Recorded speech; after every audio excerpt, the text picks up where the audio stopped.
Hello, my friend, it's Sachin. I hope you're doing awesome today. In this video, I want to talk about one of the most important things that you do for your metabolic health, and that is sleep. So sleep is something that is so overlooked. It's something that is now becoming more sexy thanks to Kim Kardashian, who's tracking her Oura ring scores on a daily basis.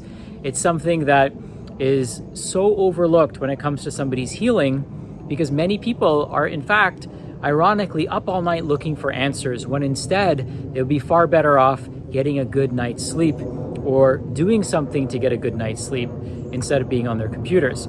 So a couple things I want to talk about when it comes to sleep. One is, you probably already know this. So this is a gentle reminder. I'm not here to blow your mind away. I'm here to remind you of the things that deep inside you probably already know. But I know you still need to hear it, so I'm going to share with you some really simple tips that you can do, and maybe some things that you haven't heard of before. So one thing that's important is our exposure to sunlight. The best way to get a good night's sleep is to make sure you get sunlight first thing in the morning. Even if it's cloudy, just get outside for a few minutes, and that's going to signal to your brain what time of day it is. Midday, you want to get outside. That's going to signal to your brain what time of day it is, but that's also going to help you make more serotonin, which later on in the evening turns into melatonin. And then at some point in the evening, it's great to go for an evening walk or a sunset stroll so that you can watch the sun go down.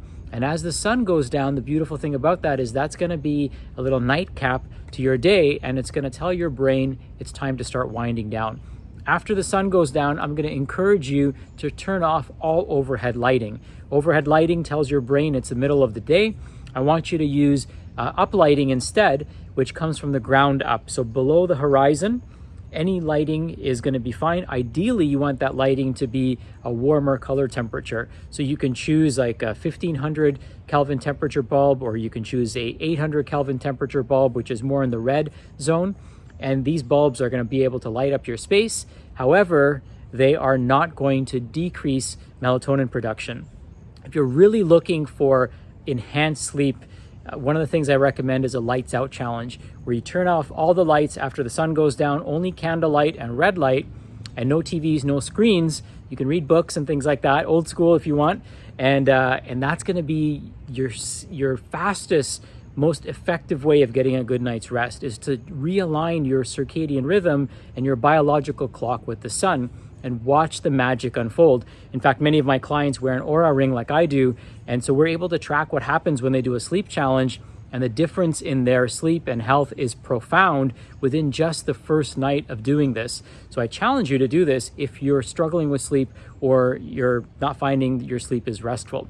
A couple other things about sleep is, just like you want to stop eating a few hours before bedtime, it's a good idea to stop exposure to artificial lighting a couple hours before bedtime as well. So that means screens off about 8 o'clock at night for a 10 o'clock bedtime. I'm not perfect. I'm not pretending to be, but I'm here to tell you what absolutely works. So go to books, go to candlelight, go to red light, play some board games, hang out with your family, have a conversation, and watch what happens. You will feel amazing. Put on some relaxing music, really get your body in the mood of going to bed. Another thing with sleep is you want to make sure that you have a consistent sleep and wake time. So even if it's the weekend, you want to wake up at the same time and you want to go to bed at the same time as much as you possibly can. Again, I have a life too. I'm not perfect, but we're talking about how to optimize your sleep. That's important, and it's sometimes easier to follow, and now that we're in our homes a lot more than we used to be, it's a little bit easier to manage that. All right, another thing with sleep is you want to lower the temperature in your room. So you want to actually cool the room down, maybe open the windows, or you can turn the air conditioning on. You can get something like a chili pad. When you get colder at night, when your core temperature drops at night, you're going to get deeper, more restful sleep and better healing and regeneration and repair. So your body temperature should not go up in the evening. It should actually go down in the evening. Okay. Another thing that you want to do, we've discussed this already, is mouth taping. So gently taping your mouth closed at night is going to allow you to breathe through your nose. And by breathing through your nose, you're going to get more deep, restful sleep. Another tool that can help you with sleep is tracking your scores. So I wear a ring, and every morning I get to see what my sleep score is. So this morning my sleep score was 89, and I can see what I could have done better, what I could have done differently in order for me to sleep deeper or sleep better. I can also play around with my meal timing, or what I ate before I went to bed, or what I did before I went to bed, and see how that affects my sleep.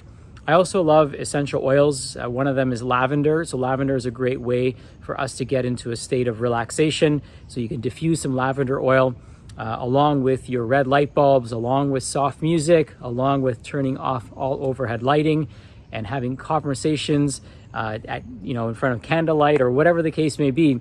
You can already start to feel how your evening could go much better in order to prepare you for sleep.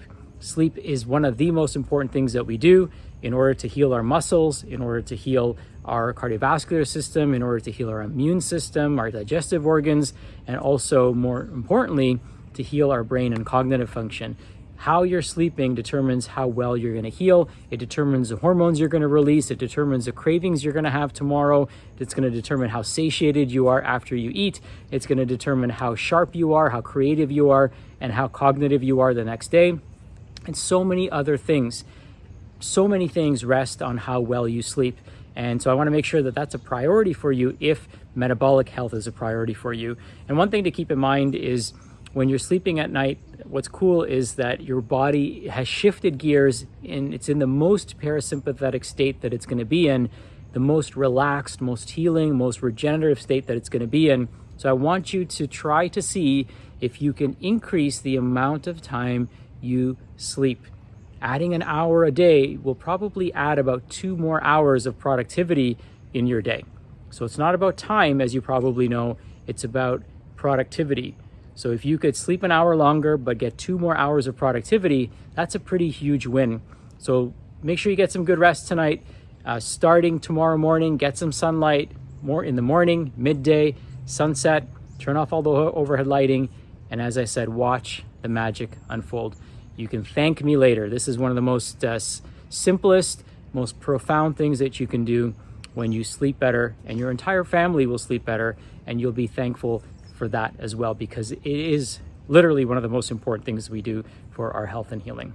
All right, that's all I got for you now. Happy sleeping, and here's to a healthy and amazing metabolic system. Bye for now.